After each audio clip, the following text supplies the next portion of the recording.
आदरणीय मेरे प्रिय दोस्तों और भक्तों, मरणोपरांत क्या होता है दोस्तों, इसका भाग 1 मैंने पहले ही YouTube पर लोड किया हुआ है। 2 दिन पहले किया था दोस्तों। आज उसके आगे की बात करते हैं दोस्तों। जब आत्मा जीव शरीर से निकलता है तो शरीर को मृत घोषित कर दिया जाता है। और दोस्तों, इसके आगे क्या होता है वो भाग 1 में मैंने आपको सुनाया था। आज उससे आगे चलते हैं दोस्तों। वृतांत ज़्यादा लंबा नहीं है, 7-8 मिनट का है। अतः आपसे निवेदन है कि बने रहिए आप भी इस वृतांत में मेरे साथ। यह गरुड़ पुराण का वृतांत है जो भगवान विष्णु ने गरुड़ को सुनाया था दोस्तों। उसी के आगे की कड़ी में आज जो वृतांत है उसको कृपया ध्यान से सुनिए दोस्तों। जीव को 2 या 3 मुहूर्तों में वहाँ पहुँचाया जाता है।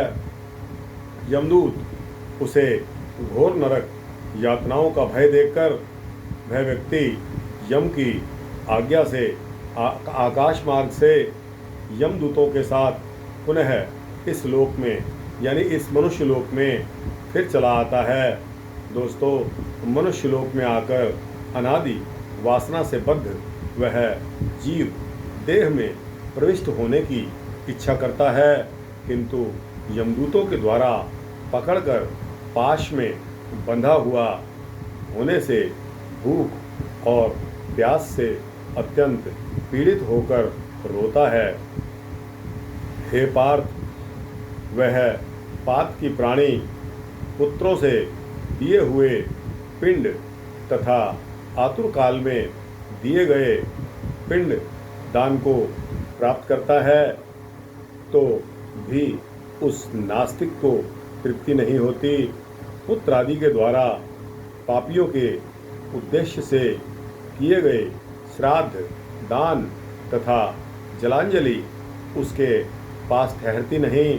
अतः पिंडदान का भोग करने पर भी वे क्षुधा से व्याकुल होकर यम मार्ग में जाते हैं दोस्तों। जिनका पिंडदान नहीं होता वे प्रेत रूप में होकर और दोस्तों कण पर्यंत निर्जन मन में दुखी होकर भ्रमण करते रहते हैं दोस्तों। अपने अपने धर्म की बात है, कोई किस तरह के संस्कार को मानता है, कोई किस तरह के संस्कारों को मानता है दोस्तों। अगर सनातन धर्म की यह बात है तो इसी प्रकार अन्य धर्मों में भी थोड़ा थोड़ा अपने संस्कारों के बारे में बताया गया है। उनका जिक्र मैं यहाँ नहीं कर रहा हूँ दोस्तों। सैकड़ों करोड़ कल्प बीत जाने पर भी बिना भोग किए कार्यफल का नाश नहीं होता है। और जब तक वह पापी जीव यातनाओं का भोग नहीं कर लेता तब तक उसे मनुष्य शरीर प्राप्त नहीं होता है। हे पक्षी गरुड़राज, इसलिए पुत्र को चाहिए कि वह 10 दिनों तक प्रतिदिन पिंडदान करता रहे। हे पक्षी श्रेष्ठ, ये पिंड प्रतिदिन 4 भागों में विभक्त होते हैं। उनमें 2 भाग तो प्रेत के देह के पंचभूतों की पुष्टि के लिए होते हैं और तीसरा भाग यमदूतों को प्राप्त होता है और चौथे भाग से उस जीव को आहार प्राप्त होता है। 9 रात दिनों में पिंड को प्राप्त करके प्रेत का शरीर बन जाता है। 10वें दिन दोस्तों उसमें बल की प्राप्ति हो जाती है। हे खग, मृत व्यक्ति के देह के जल जाने पर पिंड के द्वारा पुनः 1 हाथ लंबा शरीर प्राप्त होता है, जिसके द्वारा वह प्राणी यम मार्ग में शुभ अशुभ कर्मों का फल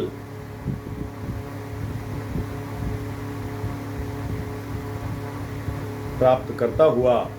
और दोस्तों, पहले दिन जो पिंड दिया जाता है उससे बताया जाता है कि सिर का निर्माण होता है, और दूसरे दिन के पिंड से ग्रीवा यानी गर्दन का निर्माण होता है, और स्कंध यानी कंधे का निर्माण होता है। तीसरे दिन के पिंड से हृदय का निर्माण होता है। इसी प्रकार चौथे दिन के पिंड से पृष्ठभाग यानी कि पीठ, और पांचवें पिंड से नाभि यानी कि उसका पेट, पिंड से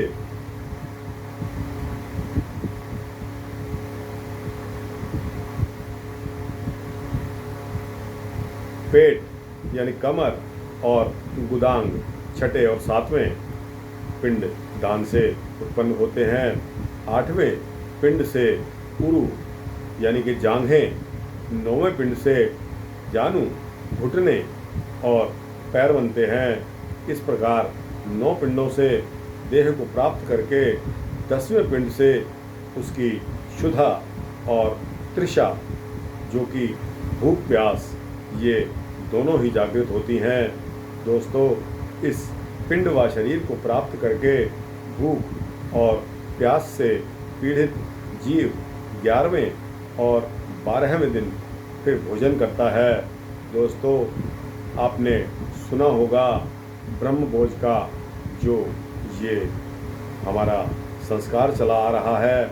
जब विष्णु पुराण के मुताबिक जीव 11वें और 12वें दिन भोजन करता है तो ब्रह्म भोज को विधि और विधान के मुताबिक 11वें या 12वें दिन ही रखा जाता है, ताकि वह जीव और लोगों के साथ आकर वहाँ अपनी भूख प्यास मिटाए।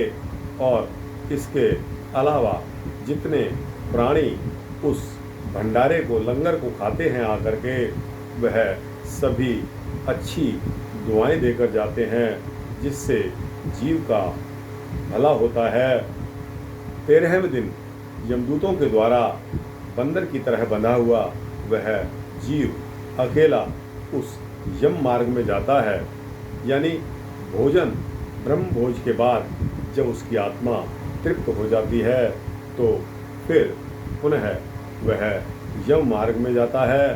हे खग, मार्ग में मिलने वाली वैतरणी नदी को छोड़कर यमलोक के मार्ग की दूरी का भ्रमण लगभग 86,000 योजन है।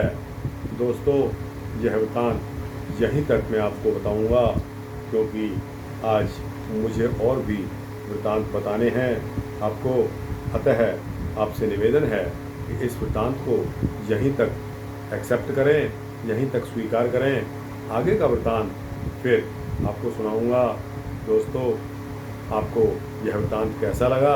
अच्छा लगा हो तो इसको लाइक और शेयर करते हुए अपने दोस्तों, मित्रों, जिज्ञासुओं, भक्तों को अवश्य भेजना। इस चैनल को सब्सक्राइब करेंगे तो दोस्तों आपको इसी प्रकार के भक्ति वृत्तांत मिलते रहेंगे, ऐसा मेरा आश्वासन है। जय श्री राधे, जय श्री कृष्ण।